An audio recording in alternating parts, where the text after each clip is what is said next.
Part 2 of session 15. Today we're going to talk about seeking the heart, the elder race, and the first 3 distortions of the creation of the universe. Let's begin.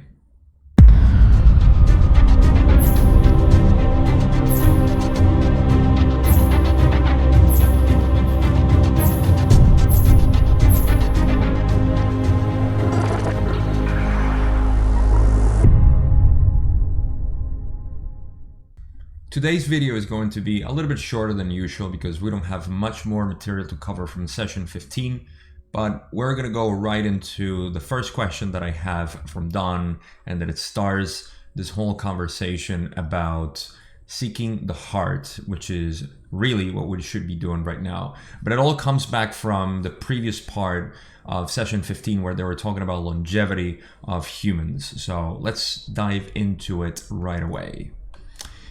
And so Don asks, yesterday you stated, the harvest is now.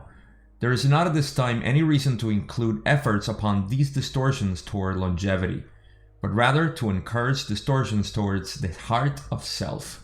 For this, which resides clearly in the violet ray energy field, will determine the harvest of each mind-body-spirit complex. Could you tell us how to seek, or the best way to seek the heart of self? Ra explains, we have given you this information in several wordings. However, we can only say the material for your understanding is the self, the mind-body-spirit complex. You have been given this information upon healing, as you call this distortion. This information may be seen in a more general context as ways to understand the self. The understanding, experiencing, accepting, and merging of self and with other self, and finally with the Creator, is the path to the heart of self. In each infinitesimal part of yourself resides the one in all of its power. Therefore, we can only encourage these lines of contemplation, always stating the prerequisite of meditation, contemplation, or prayer as a means of subjectively, objectively using or combining various understandings to enhance the seeking process. So first of all, Ra is mentioning that this information has been given previously. They are referring to session 4, 5, and 10, where there have been given certain exercises or ways to contemplate the seeking of the heart, healing, and just the seeking of the Creator in general. So if you haven't, go back to session 4, 5, and session 10, where these exercises and disciplines are given if you want to know more about that. Now, to get into the answering of Ra here, there's a couple of things to check and to deeply understand. There is this part where they say that the understanding, experiencing, accepting, and merging of self with self, let's start with that. That is the seeking and accepting of us. Self with self, that means us, and with other self, and finally with the Creator. My interpretation of this is that first you need to accept yourself to be able to help others, which is understanding other selves. So you first need to accept yourself, you need to do the work, you need to do all this inner work, and from there you're going to start opening your heart to other people, and from there you can start seeking the Creator. Now, this doesn't have to be a linear process. You can work on all 3 at all times. It's just that as you work with one self, you can start working more with other selves, and you can start to see the Creator even more. It's amazing how many times and in so many wordings Ra explains that the seeking of the Creator is the best way to seek love and understanding. Now, here's my analysis of this. Think about the point that we are right now in the universe. We are in a point of separation completely, us as humans. We do not connect with other people. We do not connect with the environment. We do not connect with love, compassion, and understanding with basically everything that is the creation around us here on the planet, much less the universe. So our grasp of unity is very, very weak, if anything. A lot of people are, they know deep inside that this is true, but when you talk to them, you can see, and you've definitely had these conversations with other people, they know inside, and they would agree with you if you say that we're all one and that we all need to seek love and compassion, but they always have buts. And that's all because of the conditionings that we have. The buts that they come up with are usually, political arrangements or societal derangements or misconceptions and all the things that they come up with are all those things that they need to fix themselves and us ourselves too. So that separation that divides our true understanding and admitting that we are all one and we should seek that, and all the division, conflict, and separation that we experience, that all has to do with the work that needs to be done individually, in my opinion.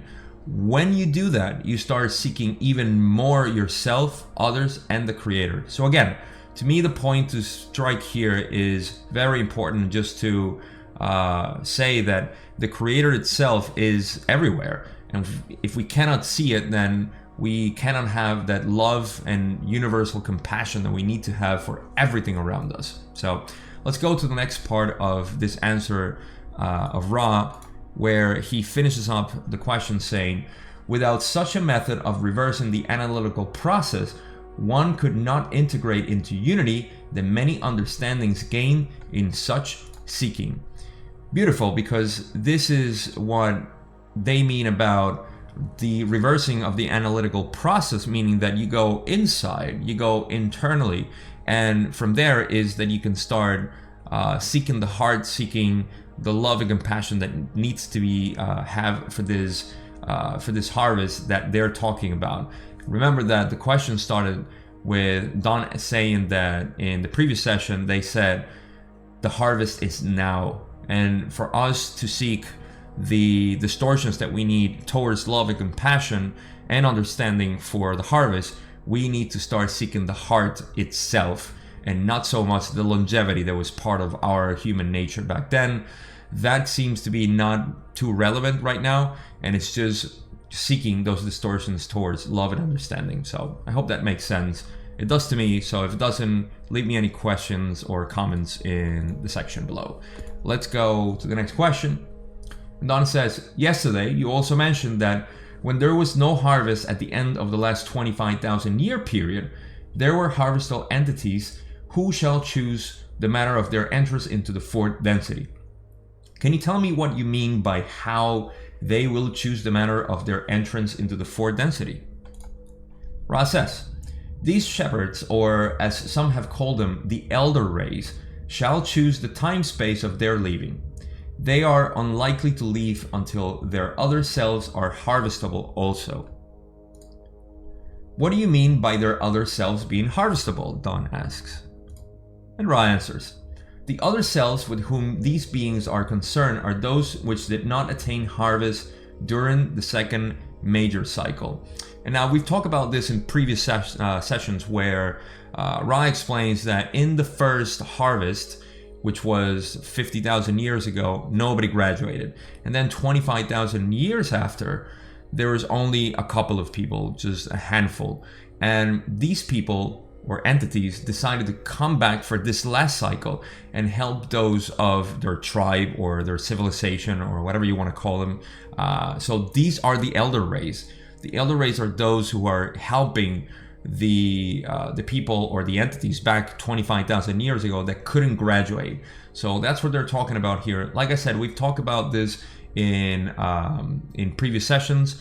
If I don't remember from the top of my head, but when I do and I check, I'll put it in the comment and pin it down in this video, so you can check that also, where they talk about this harvest that happened and the entities that actually graduated and decided to come back. Let's go on. I asked this question because I've heard about the elder race before in a book, Road in the Sky by George Hunt Williamson, and I was wondering if this elder race was the same that he talked about. Ra says, the question now resolves itself, for we have spoken previously of the manner of decision making of which caused these entities to remain here upon the closing of the second major cycle of your current master cycle.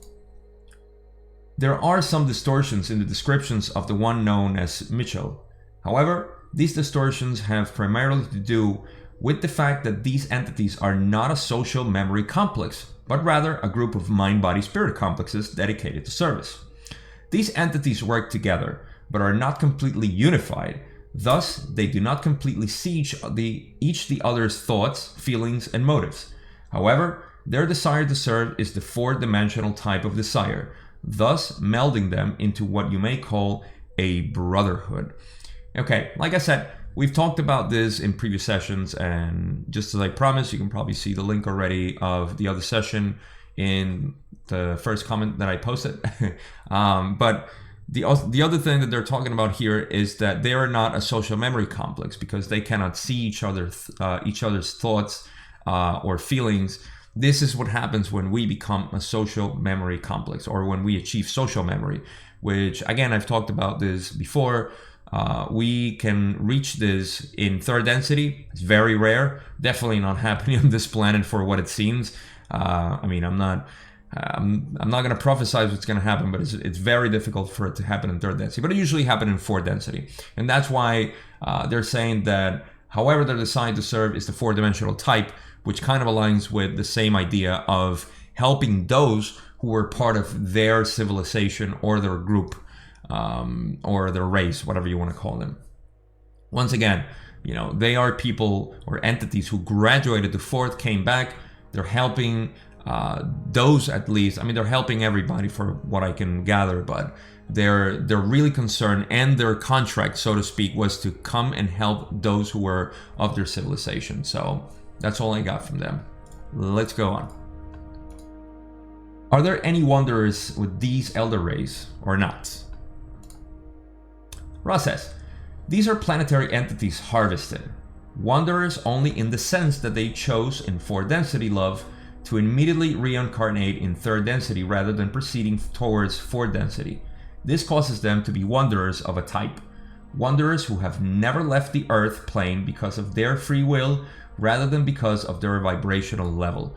And this makes sense. It clarifies also the idea of wanderers. Wanderers are usually entities who have traveled from other planets, and they have come to this planet or other planets to serve in the polarization of their same polarity type of entities. So in this case, positive entities.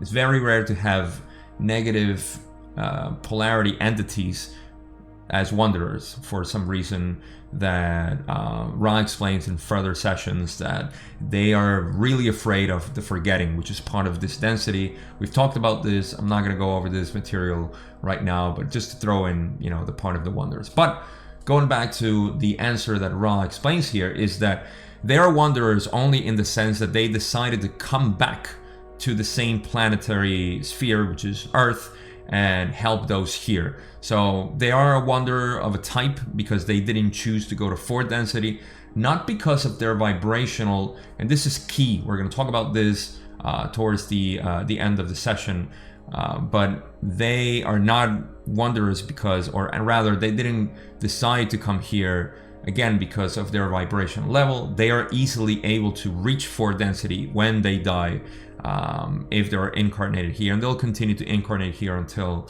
they can help those around them that are from their race and their civilization. And they're doing also big help for us, as far as I understand. I hope they are. At least that's my my thought process. But that's it. Let's go to the next question. Well, in yesterday's material you stated, we offer the law of one, the solving of paradoxes. You also mentioned earlier that the first paradox, or the first distortion I meant, was the distortion of free will. Only up to a very short point, says Ra. After this point, the manyness of distortions are equal to one another. The first distortion, free will, finds focus. This is the second distortion, known to you as logos, the creative principle, or love. This intelligent energy thus creates a distortion known as light.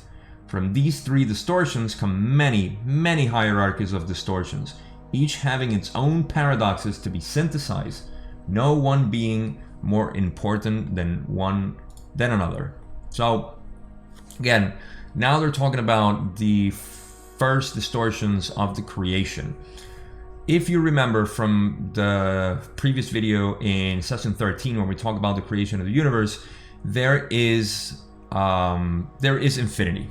Okay, from infinity there is the creation. The creation comes from awareness of infinity, creating what is called the focus.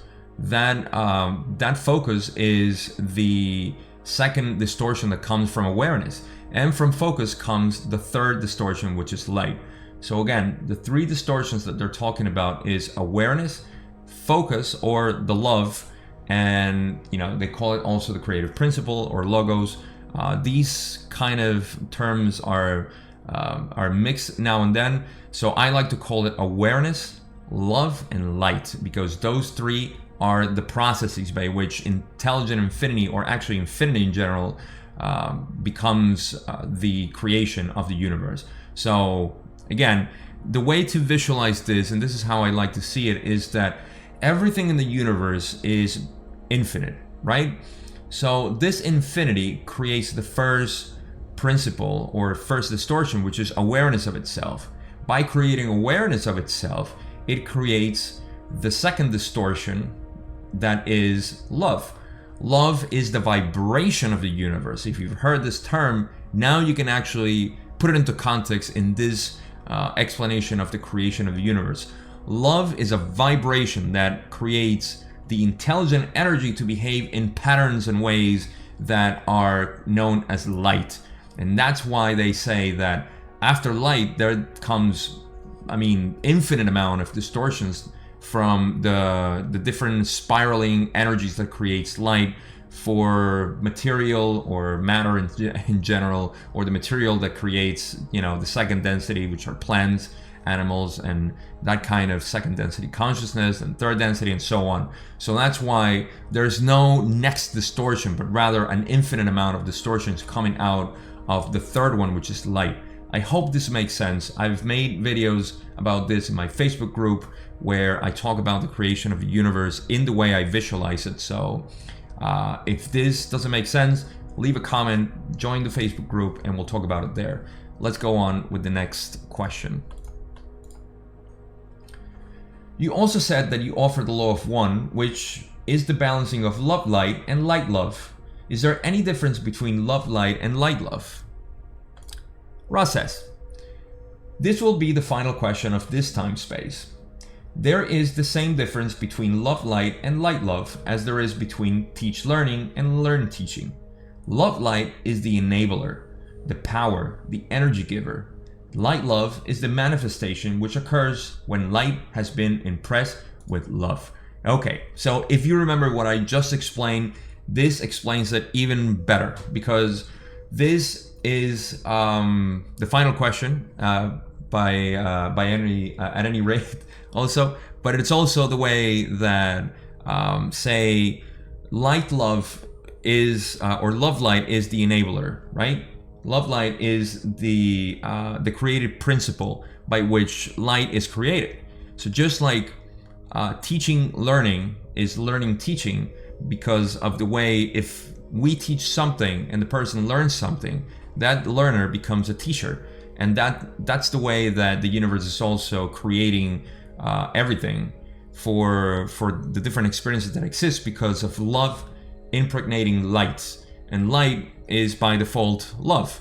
So by reverse, it's almost like there's no front without back, no up without down, no good without evil, and so on. So this is the same type of situation here, that one creates the other.